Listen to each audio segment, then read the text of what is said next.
on that note, getting into the first topic of the day, talking about that game between the Nuggets and the Celtics. These are the two top betting favorites to win the finals this season. They squared off on national television, and the Nuggets came away with this one, 115 to 109. Even this morning, the Celtics remain the outright favorites over the Nuggets, but I do believe that last night showcased the fact that the Nuggets are currently the best team in the NBA.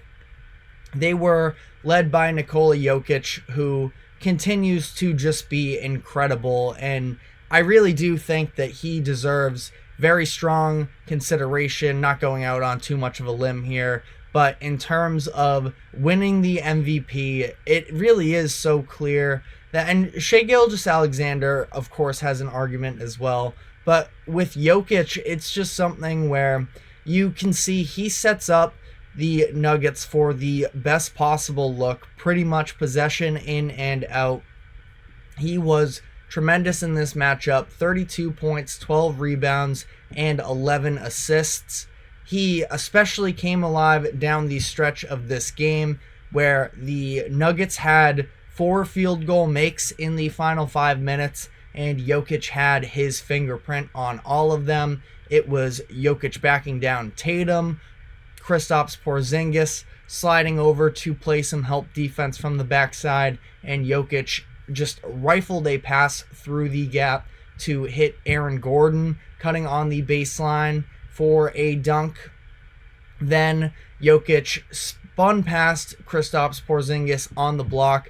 Jaylen Brown came with his help defense, and Jokic actually missed this initial layup, but because of the attention that Jaylen Brown on the backside had to give to help Porzingis out, he was guarding Aaron Gordon. Aaron Gordon came flying in for a crazy one-handed putback dunk.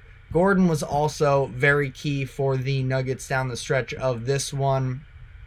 The Celtics then finally played straight-up defense between Porzingis and Jokic, and Jokic just gave Porzingis the drop step on the block to get the layup to go before on the final possession, which was really the dagger, was him just spamming spin moves left and right and then somehow finding Aaron Gordon out of his spin for a lob that ended in a dunk. And he just owned the Celtics offensively, had such control over this matchup, and Kristaps Porzingis has been a massive addition for the Celtics, of course, and defensively he's been a very effective player for them, but he just was no match for Jokic in this one. Jokic gave him the business, and if this were to be a finals matchup, the Celtics would have to reevaluate how they play defense on him, because it's obviously, of course, so difficult for anybody in any defensive system to guard Jokic, but ideally you have Porzingis hold up better in those one-on-one situations where that's a lot to ask, of course, but just was not getting enough push. And even those, shots that were going up on the block for Jokic, Porzingis was in the area. It's not like he was out of position for many of these, but Jokic just has the touch to go over a 7'3", 7'4", whatever Porzingis stands at, just go over him and get these layups to go. Now, it's interesting, Porzingis had only 2 fouls in this game. Horford played 19 minutes. He had 1. It's a tough gamble to say go foul more, and it's not specifically fouling more, but being more aggressive, I think, is a key for Porzingis in this matchup. And again, we might not even get this matchup again this season. This was the second matchup between the teams during the regular season as the Nuggets took both. But we saw just the options are very tough for guarding Jokic, and the way that Porzingis was playing him was clearly not enough. So because of that, They were sending a lot of double teams at him, and Jokic is just a player that double teaming is not that easy. He's not your average big man, where he has some of the best vision out of any player in the NBA, and he really put this on display, especially in those connections that he had with Aaron Gordon down the stretch of this game. And the thing is the Nuggets got some open looks from three as well, but they weren't hitting in this one. Neither team shot particularly well from beyond the arc, but what they were doing was giving too many opportunities for Aaron Gordon to make these backdoor cuts. And again, it's a tough gamble here when you're talking about leaving shooters open, because if the Nuggets get hot, then you are sort of out of contention one way or another. But they were giving up way too many looks off of that pass, that second look for the Nuggets at the rim, and that really hurt them. I thought that the Nuggets really dominated the Celtics in the paint in this one, and the Celtics were getting theirs somewhat at the rim as well, but it just felt like the level of effort between the two were sort of night and day, where if you put Jokic on the block, he was going to at least get a decent look for himself or his teammates, whereas the Celtics were really having to fight to get into these opportunities. It was a lot of downhill driving for the Celtics, which isn't necessarily a bad thing, especially when you have Jaylen Brown, who was feeling himself the way that he was last night.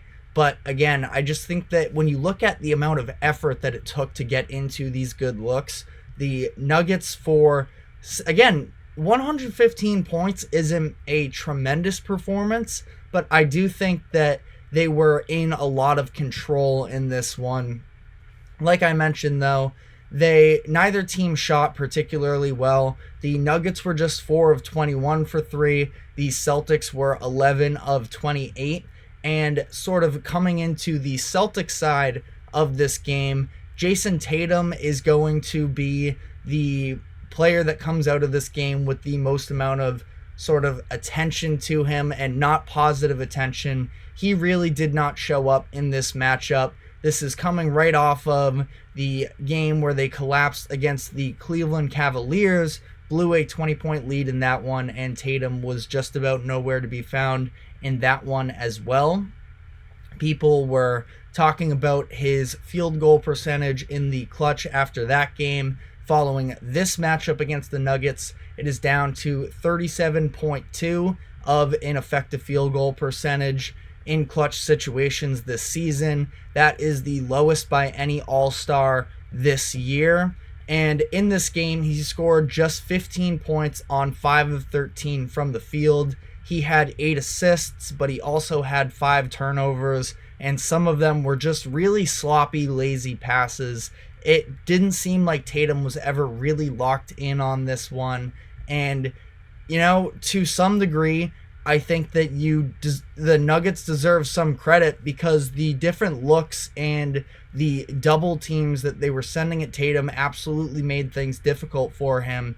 But you also have Tatum in this one with a chance to put the Celtics up ahead in the final minute. He was wide open in the corner on a transition possession for the Celtics, where they trailed by 2 at the time. Tatum had a chance to put them up 1, but he misses the look, and that sort of did it for the Celtics in that one. That was then Jokic coming back on the other side and finding Aaron Gordon for the lob dunk, and the Celtics were out of it on this one. And coming out of the All-Star break, Jason Tatum had a bit of buzz building up around him in terms of the MVP discussion, at least on national TV. Now, the legitimacy of how much of a chance that was ever going to reach was still sort of a long shot, but a game like this, and again, I know we're talking about one individual game,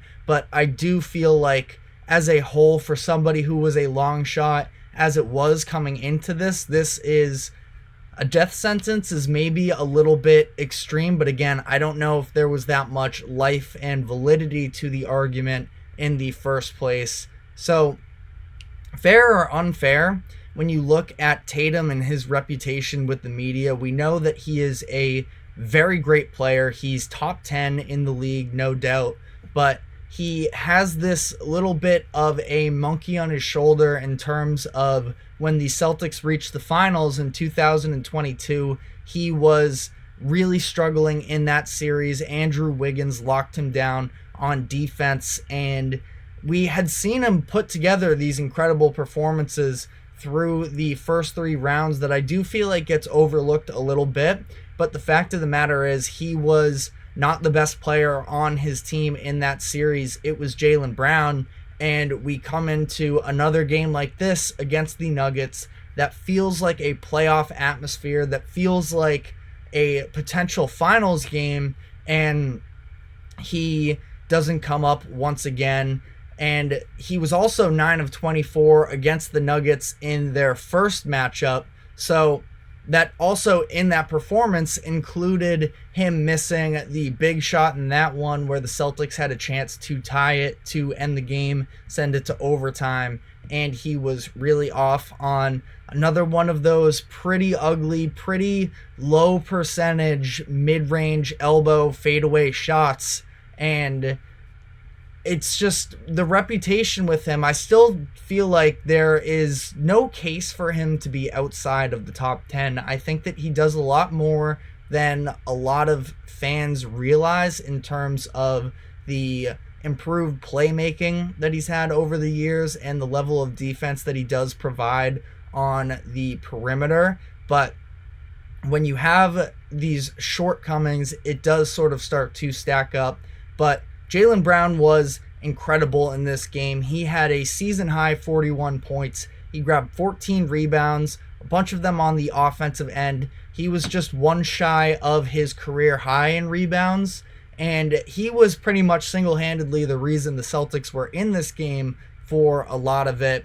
He was actually the one who bullied Jamal Murray into that steal that set Tatum up in the corner for the potential leading 3 late in this game that Tatum obviously couldn't knock down. But the one issue with Jaylen Brown in this game was free throws. It's hard to get on a guy too much, especially in a performance like this where he really led the way for his team. But he was 7 of 14 from the free throw line. The team as a whole was just 16 of 25, so really ugly in this one. And they missed a couple big ones in the fourth quarter. Jaylen Brown, after the game, blamed it on the altitude, but he's shooting just 31 of 49 from the free throw line since the beginning of February. That's just 63%. So I'm not really sure about the altitude argument on this one. Brown is shooting just 71% this season as a whole from the free throw line, which is the lowest in his career since the 2018-19 season. So the Celtics hurt themselves in a lot of ways in this one, and I do think that the Nuggets are the better team, but to say the Nuggets are in a different class and that this wouldn't be a good series, I think would be an overreaction, because we got 2 great matchups from these top tier teams in both of their games so far this season. And to some degree, now again, I want to reiterate the fact that the Nuggets they actually shot a worse percentage from 3 in this game, just 19%. And if it weren't for Drew Holiday going superhuman mode down the stretch of that one, where he brought the Celtics back into the game actually with his 10 fourth quarter points and making this one a closer matchup than it was for a lot, then the Celtics, this might not have even been that good of a game. But ultimately, I do think that these are the top 2 teams in the NBA. The reason I think that the Celtics are favored are the number 1 favorites, I should say, in terms of NBA Finals odds, or winning the NBA Finals, is based off of the level of competition in each team's conference, where the Celtics are minus 105 to win the East. The Bucks are second to win the East at plus 290. The next team is the Heat at plus 1,000 odds. The Nuggets are plus 210 to win the West. The Clippers are plus 240, And then both the third and fourth teams, the Suns and Thunder, have shorter odds, aka are more likely in Vegas's eyes to win the Western Conference than the Heat are to win the Eastern Conference. If you can stick with me on that one, the Suns are plus 850, the Thunder are plus 900, so both more likely to win their conference than the Heat are to win the East. So ultimately, this was a great game, and I think that this would be an incredibly compelling finals series if we were to get there. I wouldn't consider this game or their first one to be the game of the season, but this felt more like a chess game as opposed to some of the other games were just, high flying offenses, star players getting hot. This one was a lot more strategic based and more of the execution on both ends of the floor. I just felt like it made for a super compelling individual game, and I would love to see both of these teams match up in the playoffs, not just because I am a Celtics fan, but as a basketball fan as a whole. I think that both of these teams are the measuring sticks really for each of their conferences. Both their players and coaches sort of agreed with that sentiment in some of the quotes that they gave in the post game. But it was a really, really fun matchup, and it was just one of many from last night. We had a handful of other storylines take place as well. So we are going to be taking our first break, and when we come back on the other side, we will be getting into the rest of the action from Thursday night, and we will be right back, so stick with us.